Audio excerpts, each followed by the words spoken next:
Good afternoon all, my name is Bakar, and my group is going to be presenting on the book The Republic of Plato.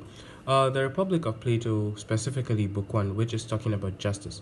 Now, unfortunately, I'm not here to explain to you what justice is. All I'm here to explain is what Polemarchus defined as justice and how his definition was proved wrong. So, Polemarchus defined justice as helping your friend and harming your enemy. However, the Socrates defeated his definition by pointing out that our judgments towards choosing friends and enemies might be fallible. That means that it might be faulty.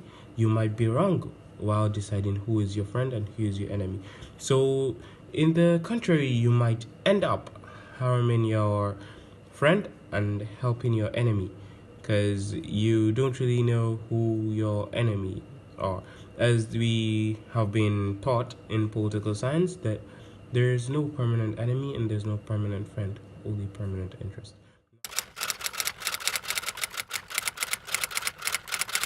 We'll be talking about injustice as strength. This is the definitions of justice based on Trasimaker's beliefs. He believes that the unjust men are the one with power, while the victims of the unjust men are the most miserable one. Why? Because the victims doesn't have enough power to voice out their opinions or their feelings, and the unjust men think they are smart enough or they work enough to gain what they desire the most, which is power. Furthermore, as anyone with the right knowledge about certain things, they would aim what's the best for another person or what's the right thing to do, while the unjust men would go with the flow without having enough knowledge about it and tend to compete with everyone. Eventually, the unjust men would win. To conclude, the Trasimaker's beliefs, just by having justice is a restraint to human desire wanting to gain more. Thank you. I will be talking about Trasimaker's. In this book, his character is known to be a sophist or a thinker by Socrates. He is firm in his beliefs and thinks that every other opinion is a challenge to his intelligence. One of his main ideas is that justice is in the interest of the stronger.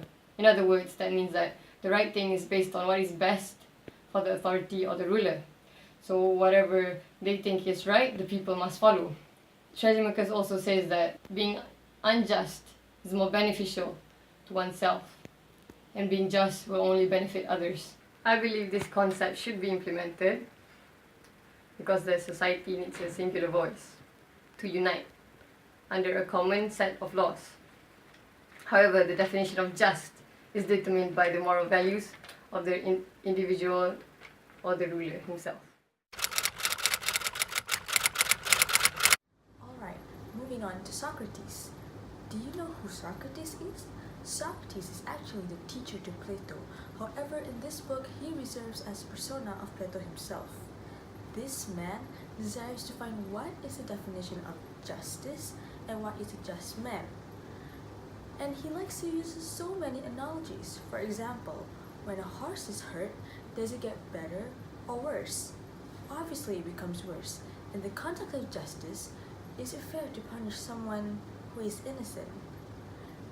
Socrates believes that it is only justice when good friends are treated good because of their good actions and enemies are harmed only because of their bad actions. So to conclude it, he believes that it is only justice when there is fairness. Justice equals to fairness. Today I'm going to tell you guys about Cephalus. So, who is Cephalus? Cephalus is a well-respected elder to the city of Athens. Socrates once questioned Cephalus about life lessons and the merits of old age.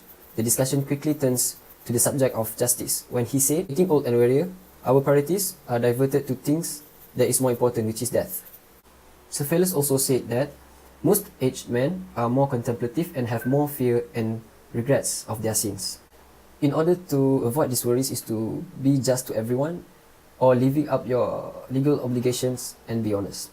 Socrates defeats this formulation with counter-example, which is returning weapon to a madman. Even though it is a just act, but the madman can easily put others' life in danger.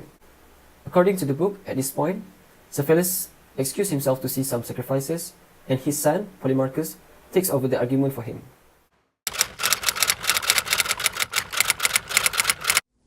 So the strengths and weaknesses of the view of Turath lies in the difference between the ideal and the real, the philosophy and the application.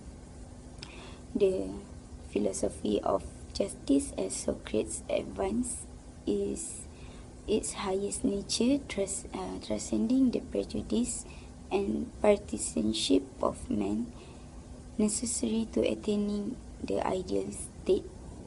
In the end, it's still not true definition of justice as Socrates believed.